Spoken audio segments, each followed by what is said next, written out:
آج 9 ذی الحجہ ہے۔ حجاج کرام وقوف عرفہ کے لیے میدان عرفات میں موجود ہیں۔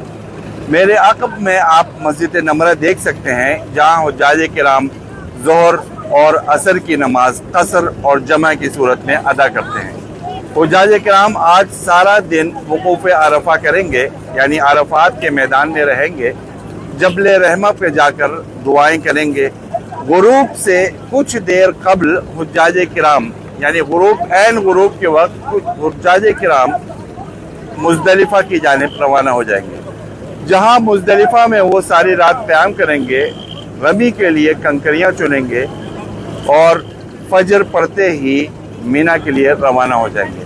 سعودی وزارت صحت اور محکمہ موسمیات کی جانب سے حجاج کرام کو ہدایت کی جا رہی ہے کہ وہ گرمی اور لو لگنے سے بچنے کے لیے چھتریوں کا لازمی استعمال کریں۔ زیادہ سے زیادہ پانی پئیں تاکہ جسم میں پانی کی کمی نہ ہو۔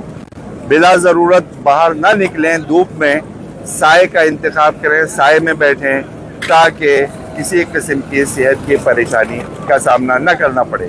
حج 1445 بمطابق 2024 کی اپڈیٹ جاننے کے لیے ہمارے ساتھ رہیں urdunews.com۔